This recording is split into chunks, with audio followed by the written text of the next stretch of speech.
Hello there.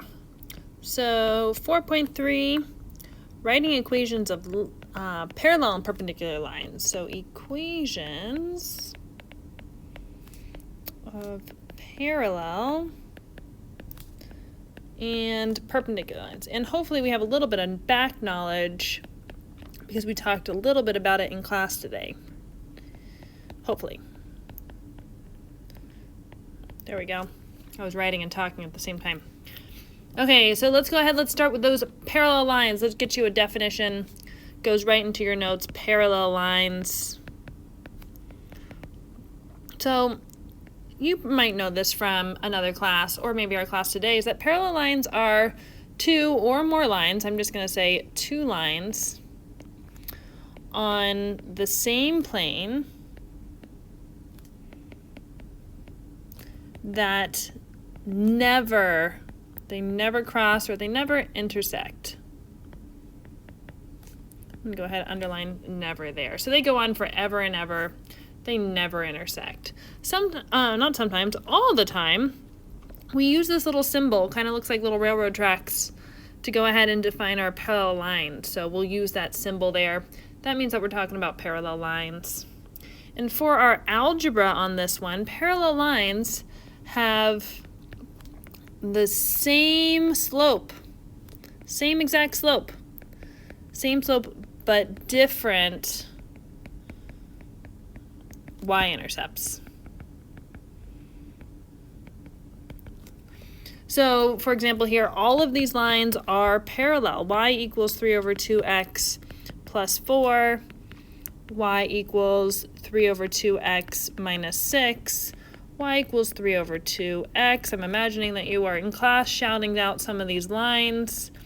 3 over 2x minus 7 over 8. All of those lines are parallel because they all have the exact same slope of 3 over 2, but they have some different y-intercepts. So what we are going to ask from you is that we would ask you something like, write the equation, I'm going to abbreviate, of the line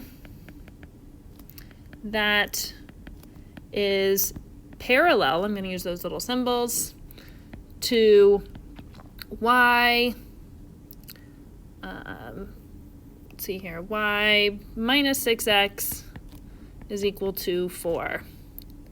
And goes through the point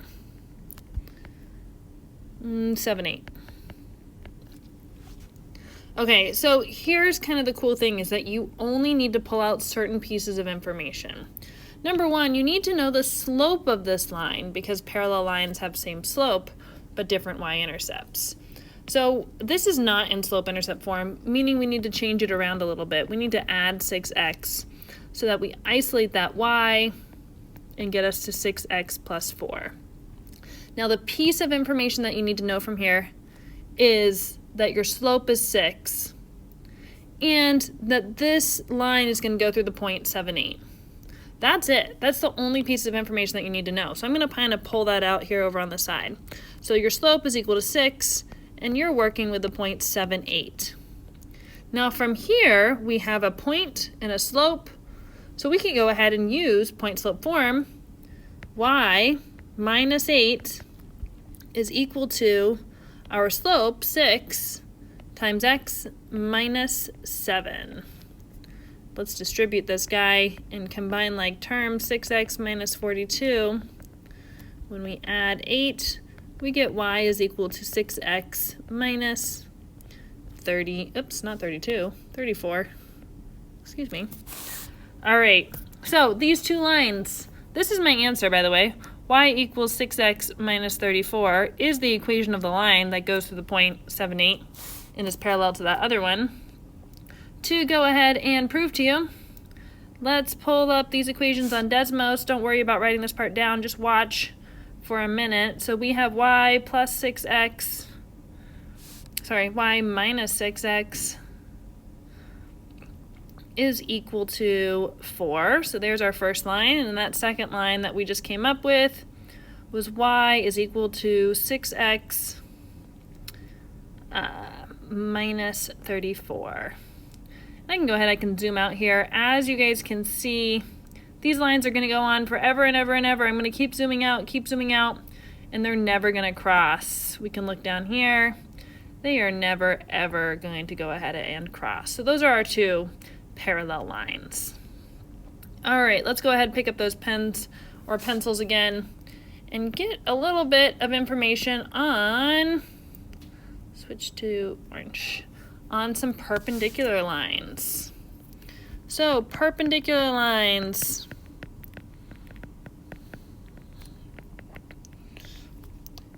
They are two lines on the same plane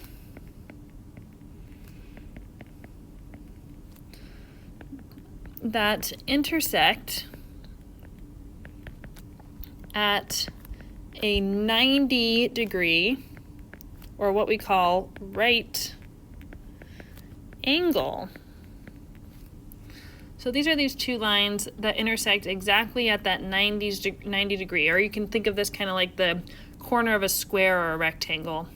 That's where they're meeting. So in terms of perpendicular lines, we use this little symbol here. It's kind of like an upside down T. And that's the symbol we use to talk about perpendicular lines.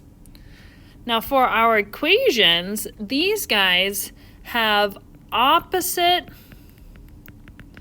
reciprocal slopes.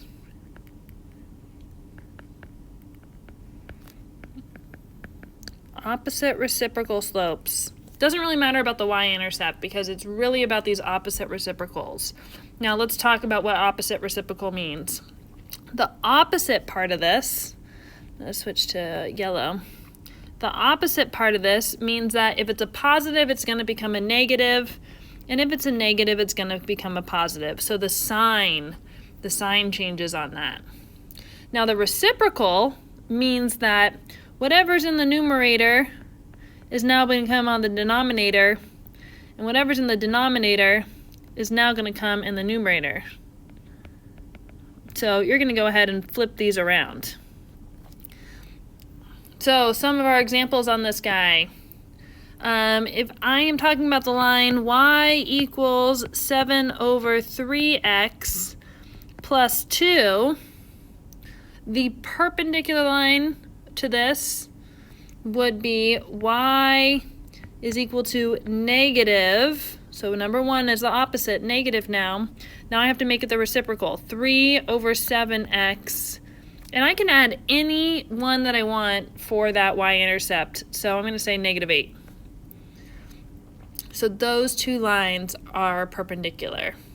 Let's try this one more time with a different example. I'm going to make a nice line here so that you know I'm not talking about these other two lines. Okay, I have y is equal to negative 2x plus 4. So let's write a perpendicular line. Y is equal to, I now need to make it a positive number because this one was a negative 2 slope. And the opposite reciprocal, so it's going to be positive, and the reciprocal part is 1/2 x. And again, you can make any y-intercept. I could put the same y-intercept for this one, plus 4. I'm going to use my highlighter here just to go over that again. This 7 over 3 becomes perpendicular line. We're going to make this negative 3 over 7. And this negative 2, to create a perpendicular line, we created a positive 1/2 slope. So once again, for your example on this one, is just like your parallel lines, we would ask you to write the equation of the line that is perpendicular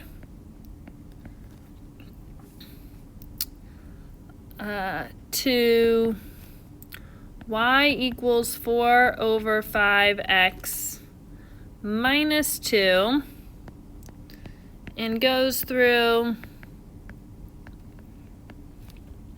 negative 1, 3.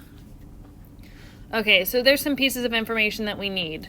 We need this slope right here, but we're not going to take that slope. We just need to know what it is, and we need this point.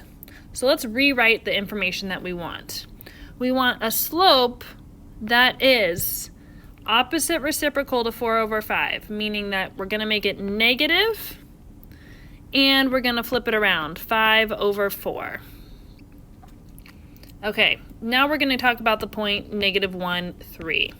So everything else we can go ahead, we can kind of toss out. We are just going to use this information right here. I'm going to undo that because I don't want to box it, but we're going to just use that information.